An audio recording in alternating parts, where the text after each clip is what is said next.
ಎಲ್ರಿಗೂ ನಮಸ್ಕಾರ. ನೀವು ನೋಡ್ತಾ ಇದ್ದೀರಾ ಲಕ್ಕೇಶ್ ಯೂಟ್ಯೂಬ್ ಚಾನಲ್.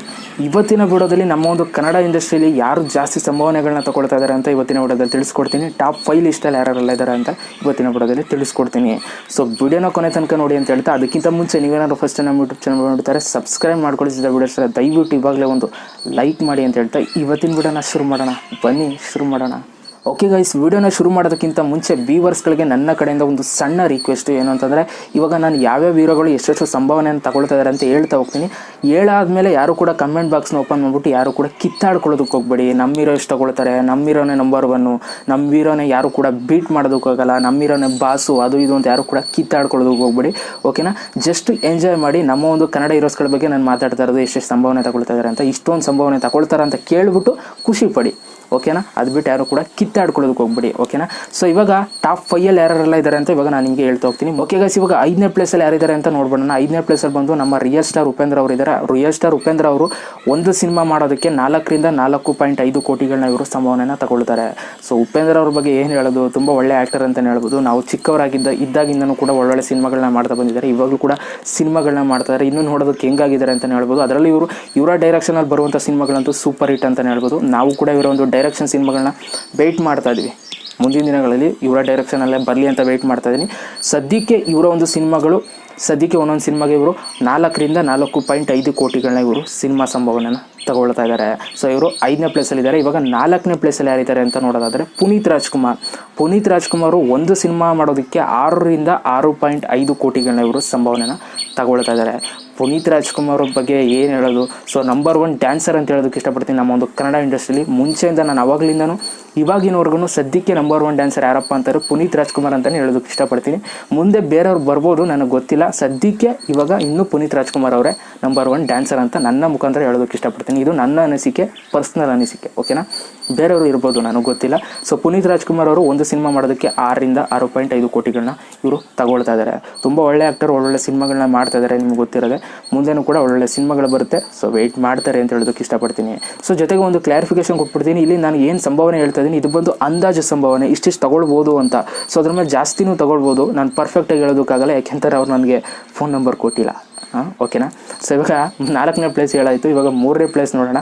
3ನೇ ಪ್ಲೇಸ್ ಬಂದು ಸುದೀಪ್ ಅವರು ಬಂದು 8 ಕೋಟಿ ಒಂದು ಸಿನಿಮಾ ಮಾಡೋದಕ್ಕೆ ಇವರು 8 ಕೋಟಿನ ಇವರು ಸಂಭಾವನೆನ ತಗೊಳ್ತಾ ಇದ್ದಾರೆ. ತುಂಬ ಒಳ್ಳೆ ಆ್ಯಕ್ಟರ್ ಅಂತಲೇ ಹೇಳ್ಬೋದು. ಅದ್ರ ಜೊತೆಗೆ ಸ್ಟೈಲಿಶ್ ಆ್ಯಕ್ಟರ್ ಅಂತಲೇ ಹೇಳೋದಕ್ಕೆ ಇಷ್ಟಪಡ್ತೀನಿ ನಮ್ಮ ಒಂದು ಕನ್ನಡ ಇಂಡಸ್ಟ್ರಿಲಿ.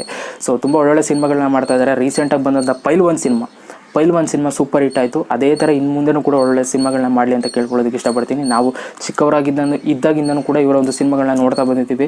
ಒಳ್ಳೊಳ್ಳೆ ಸಿನಿಮಾಗಳನ್ನ ಕೊಟ್ಟಿದ್ದಾರೆ ಅವಾಗಿಂದನೂ ಕೂಡ.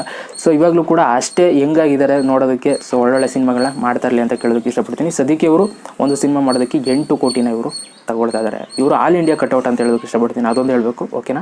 ಸೊ ಇವಾಗ 2ನೇ ರ್ಯಾಂಕು 1ನೇ ರ್ಯಾಂಕೋಸ್ಕರ ತುಂಬ ಜನ ವೆಯ್ಟ್ ಮಾಡ್ತಾ ಇದ್ದೀರಾ.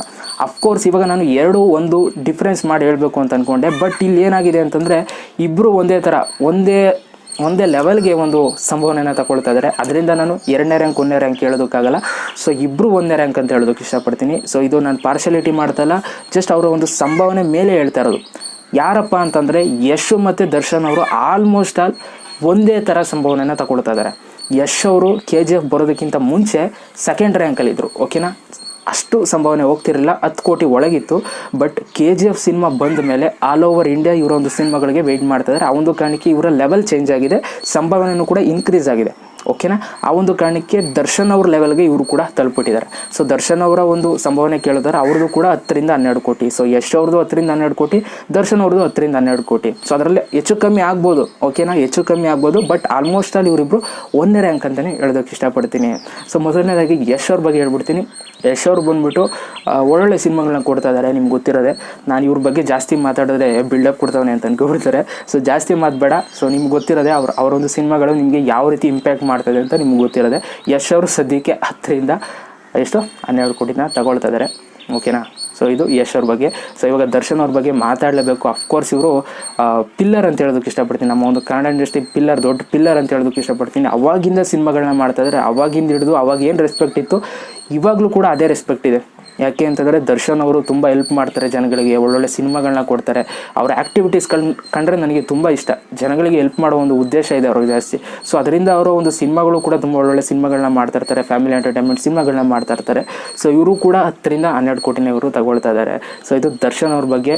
ಓಕೆ ಗೈಸ್, ನಮ್ಮ ಒಂದು ಕನ್ನಡ ಹೀರೋಸ್ಗಳು ಇಷ್ಟಿಷ್ಟು ಒಂದು ಸಂಭಾವನೆಗಳನ್ನ ತಗೊಳ್ತಾ ಇದ್ದಾರೆ. ದರ್ಶನ್ ಅವರು 10ರಿಂದ 12 ಕೋಟಿ, ಯಶ್ ಅವರು 10ರಿಂದ 12 ಕೋಟಿ, ಸುದೀಪ್ ಅವರು 8 ಕೋಟಿ, ಪುನೀತ್ ಅವರು 6ರಿಂದ 6.5 ಕೋಟಿ, ಉಪೇಂದ್ರ ಅವರು 4ರಿಂದ 4.5 ಕೋಟಿಗಳನ್ನ ತಗೊಳ್ತಾ ಇದ್ದಾರೆ. ಸೊ ಇದು ನಮ್ಮ ಒಂದು ಕನ್ನಡ ಇಂಡಸ್ಟ್ರಿಯಲ್ಲಿ ತಗೊಳ್ತಾ ಇರುವಂಥ ಸಂಭಾವನೆ ಹೀರೋಗಳು, ನಮ್ಮ ಒಂದು ಹೀರೋಗಳು. ಸೊ ಇನ್ನೂ ಬೇರೆ ಹೀರೋಗಳು ಕೂಡ ತಗೊಳ್ತಾ ಇದ್ದಾರೆ, ಅವರು ಕೂಡ ಕೋಟಿ ಸಂಭಾವನೆಗಳನ್ನ ತಗೊಳ್ತಾ ಇದ್ದಾರೆ. ನಾನು ಇವಾಗ ಜಸ್ಟ್ ಟಾಪ್ 5 ಸಂಭಾವನೆ ಯಾರು ತಗೊಳ್ತಿದ್ದಾರೆ ಅಂತ ತಿಳಿಸ್ಕೊಟ್ಟಿದ್ದೀನಿ. ಸೊ ವಿಡಿಯೋ ಇಷ್ಟಾಗಿರೋ ದಯವಿಟ್ಟು ಒಂದು ಲೈಕ್ ಒತ್ತಿರಿ, ಜೊತೆಗೆ ಹೇಗನ್ನಿಸ್ತು ಅಂತ ಕಮೆಂಟ್ ಮಾಡಿ. ಓಕೆನಾ? ಯಾರು ಕೂಡ ವಾರಕ್ಕೆ ಸೃಷ್ಟಿ ಮಾಡ್ಕೋಬೇಡಿ, ನಮ್ಮಿರೋ ಬಾಸು, ನಮ್ಮಿರೋ ನಂಬರ್ 1 ಅಂತ. ಸೊ ಖುಷಿ ಪಡಿ. ಓಕೆನಾ? ಯಾವಾಗ ಬೇಕಾದ್ರೂ ಇವರ ಸಂಭಾವನೆ ಚೇಂಜ್ ಆಗ್ಬೋದು. ಉಪೇಂದ್ರ ಅವ್ರು ಕೆಳಗಿರೋರು ಮೇಲಕ್ಕೆ ಬರ್ಬೋದು, ಒಳ್ಳೆ ಸಿನಿಮಾ ಕೊಟ್ಟರೆ ಆ ಥರ. ಓಕೆನಾ? ಚೇಂಜ್ ಆಗ್ತಾ ಇರುತ್ತೆ. ಸೊ ಯಾರು ಕೂಡ ಕಿತ್ತಾಡ್ಕೊಳ್ಳೋದಕ್ಕೆ ಜೊತೆಗೆ ವಿಡಿಯೋ ಇಷ್ಟ ಶೇರ್ ಮಾಡಿ.